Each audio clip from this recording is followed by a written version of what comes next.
Hello everyone, my name is Mike Wang, General Manager of KaiKuTeK. My presentation today is on the topic of mmWave Smart Sensor. I would like to share some of my findings and experience over the past couple of years here, like a case study. Because there's a lot of material and limited time, so let's get right into it. First, the agenda for today's presentation. I'll start with the introduction of mmWave Smart Sensor, discuss its strength, and show some applications. Then I'll discuss the current status and future possibility for mmWave Smart Sensor.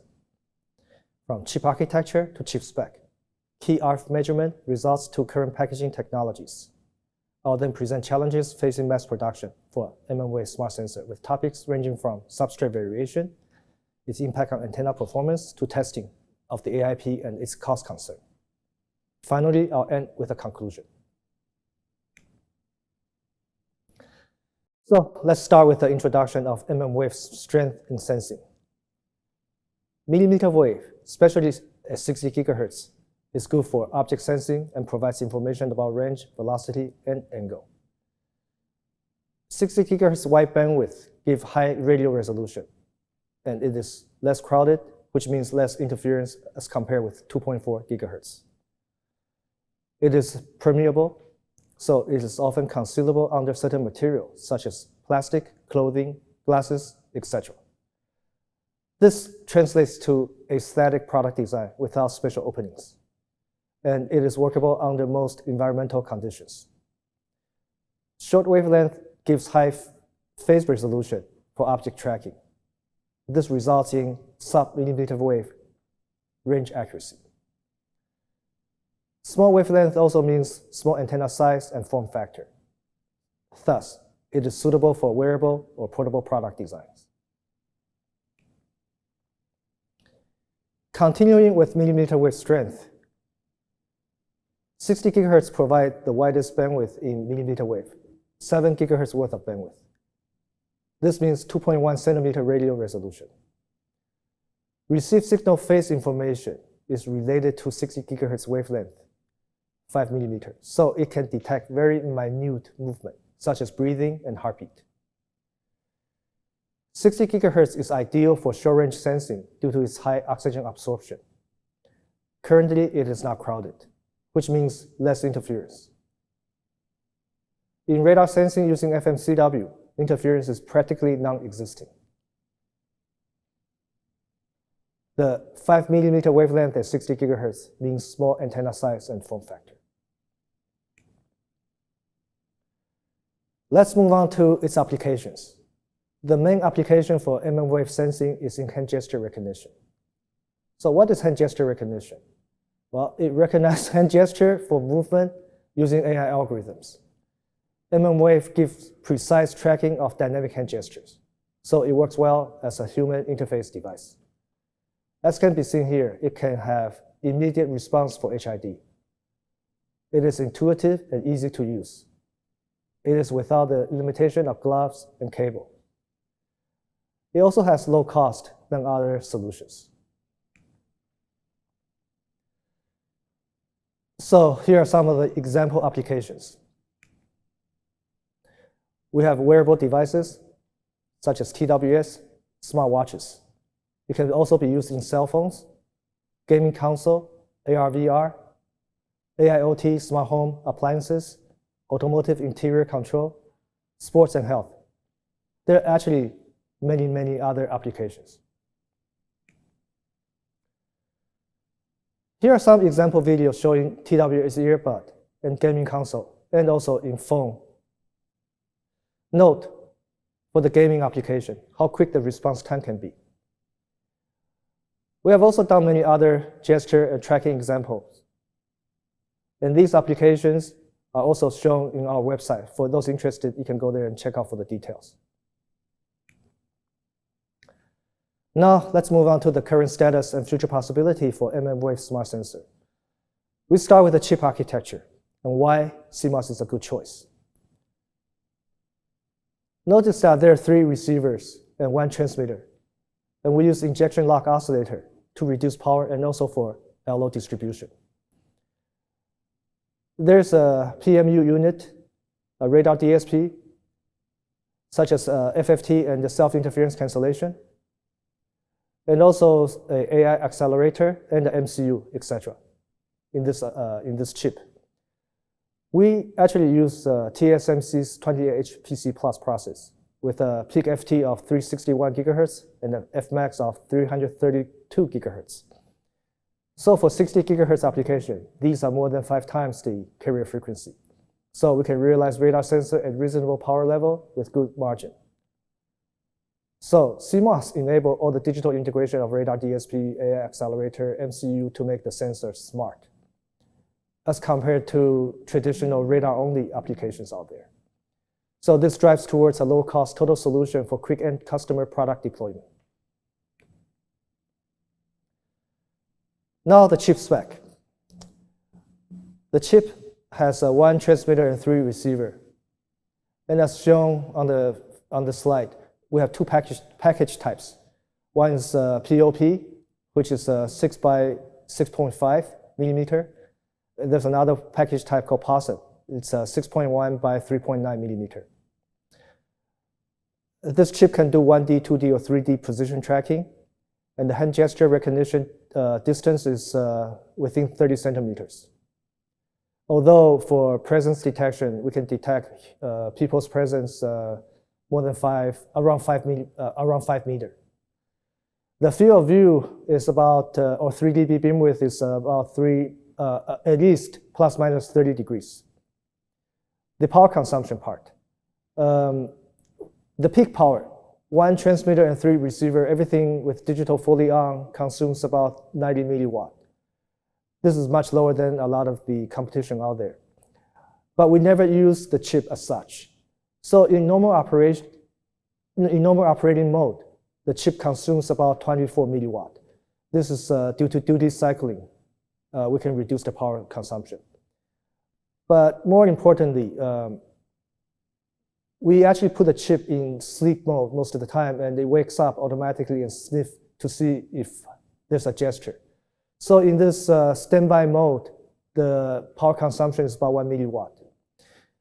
Also, we can put the chip in the idle mode of only 0.2 milliwatt.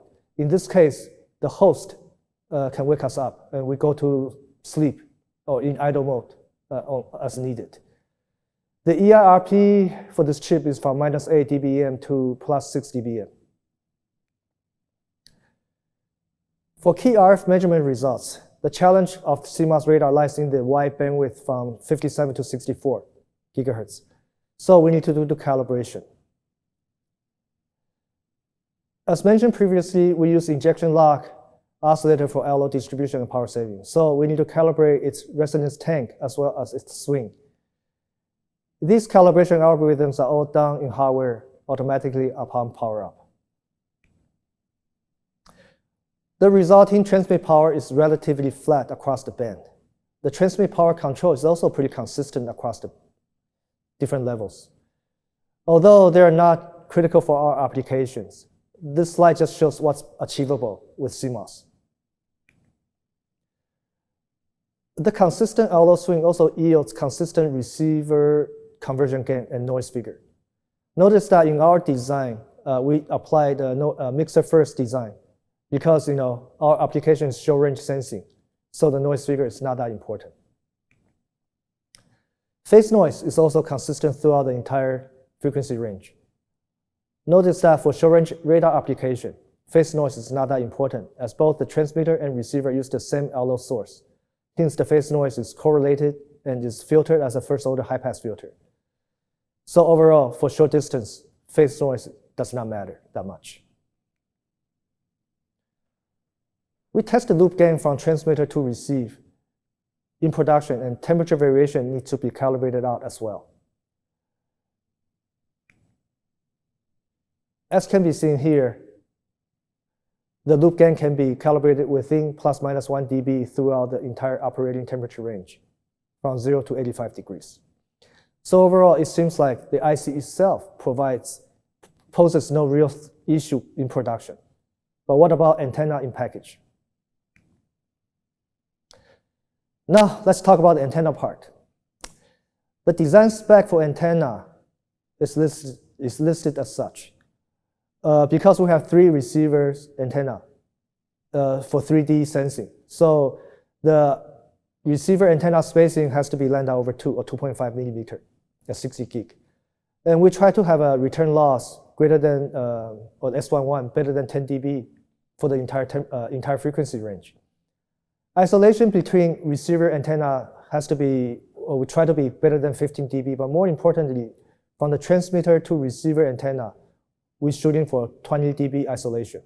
This is important because in radar application, if there's a too much transmit to receive leakage, we tend to jam our receiver.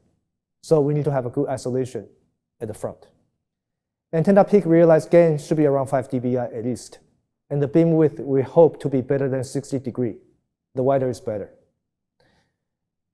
So the antenna design concerns. We have to make sure that we have the right DK and DF for the 60 gigahertz operation.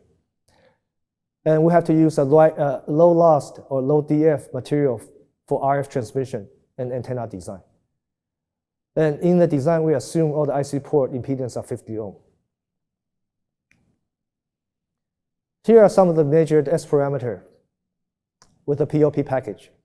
They all achieve the desired spec and look reasonable. S11 cover the range, has better than minus 10 dB as expected. So are the TX, RX isolation, etc. At 62 gigahertz, the radiation pattern from simulation versus measurement are shown here. Notice a little gain drop here and there, but most of the data match pretty well.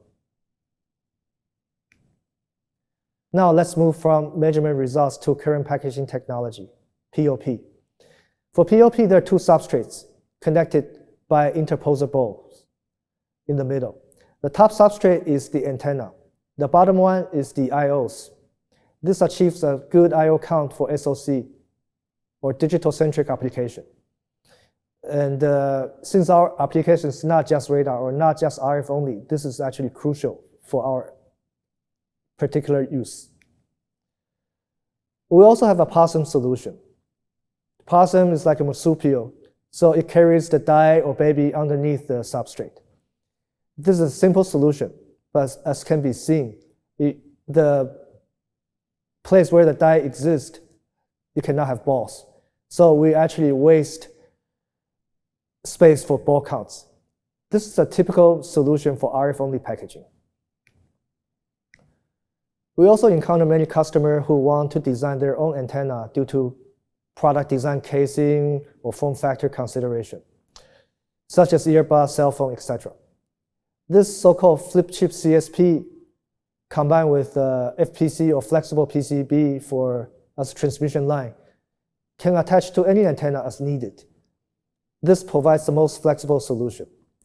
As shown here at the bottom, a phone maker may want to embed their antenna on the screen, or wearable maker may want to print their own antenna on the casing to save space.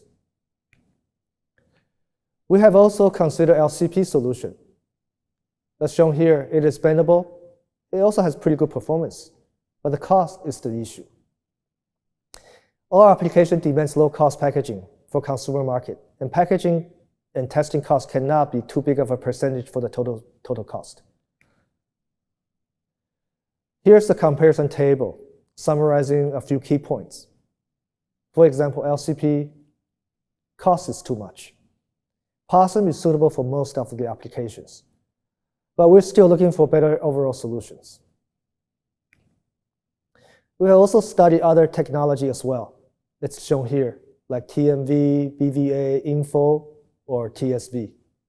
We'll discuss a few in the following slides. We tried Info or evaluated Info. We actually hope it can provide a better process control and reliability. Okay, the thickness or the process control, we'll discuss its impact on following slides. But here the problem is, again, with the cost. Because not too many people are using the Info process right now for waves applications. So it's at this current point, it's not that popular, so cost is still high. Also, please note that to reduce the size, we still need to make the spacing between the TIV smaller, as not to waste too much area. Using the so-called TSV or through silicon via, it seems to be a nice solution, but it is not only offered for smaller process nodes, like 5 or 3 nanometer, not at 28 nanometer. Notice that for this particular packaging technology, antenna port can go directly through the silicon up to attach to the antenna on top. Bottom substrate offers as many I/O as possible for digital applications. As a current example for our POSM package, we can put it in an earbud. It's circled in the yellow box in the diagram. But we still need further improvement. Smaller is always better. Now, let's talk about challenges facing mass production for mmWave sensor. First, let's discuss the substrate variation measurement. The key challenge for 60 gigahertz substrate design or antenna design is that the bandwidth is too wide, from 57 to 64 gigahertz. And it can be even wider later on, to 67, for example. Antenna substrate thickness needs to be as high as 350 micron as a result. This translates to a thick core plus many layers of stacked PP with many layers of copper interconnects.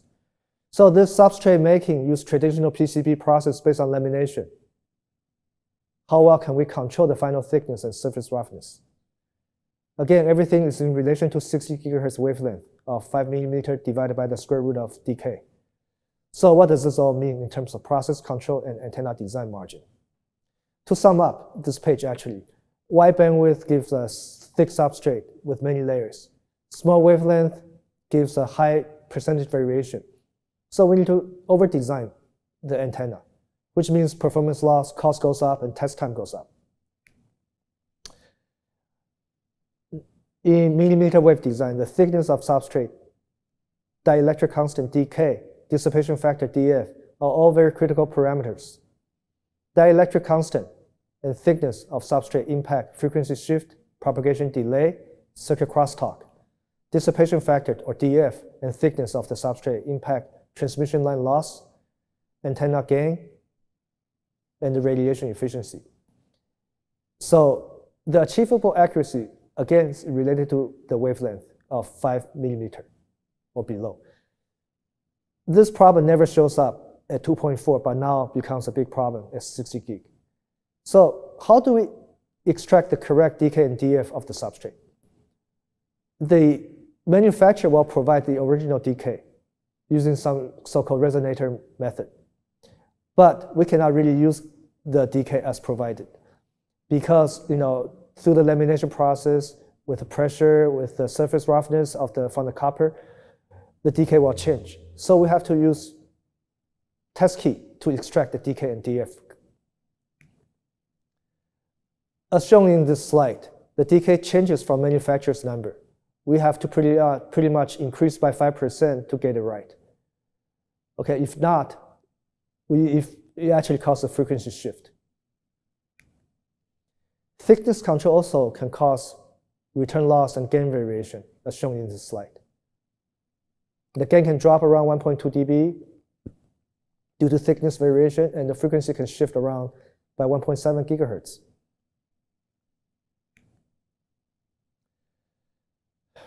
Now we discuss the substrate variation measurement. Everything, again, such as precision, is related to the wavelength. There's enough local variation in a substrate strip such that we cannot determine if a particular package within the strip meets the spec until we package it up and do final test. This actually means cost will go up. This is actually very important. The substrate thickness measurement shows that 3 sigma of 5.9%. Also, the dimension through lithography process has a 3 sigma of 3.8%. So at the end, we have to over-design by at least 10% due to this process variation alone. And most importantly, we don't know if a particular package is good or bad until we put it together and do a final test. So the cost becomes an issue. Moving on to test procedure for antenna in package and cost concern. We try to screen out as many good die as possible, as early as possible, at the CP or the chip probe. We use delayed line during chip probe to create an echo to test the RF part. But unfortunately, the pogo pin can cause contact variation for reliable measurement. As mentioned on last slide, we must do final tests with AIP because we cannot test individual packages. So we have to use a specialized fixture doing the final test for AIP testing. But as shown here, there's a cost for this specialized fixture. So as shown here, the specialized fixture put the package upside down facing a corner reflector at the bottom. This is a totally customized solution. The setup is customized and is not easily portable from a test house to another test house.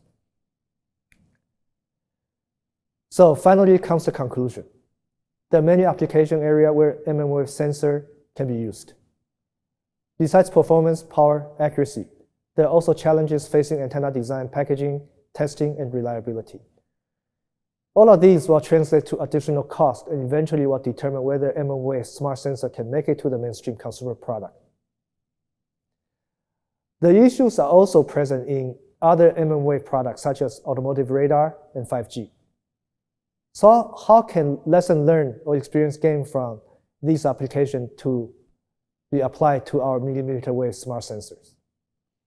CMOS technology is very suitable for the mmWave smart sensor product in the 60 GHz range. However, as we move toward 140 GHz and eventually terahertz, is CMOS still a viable solution? The FT Fmax will be limited to be around 400 GHz due to parasitic or gate resistance, etc. And what kind of packaging technology and testing methodology will be available then? So these are the questions that still will be challenging us in the following years. Thank you for your time.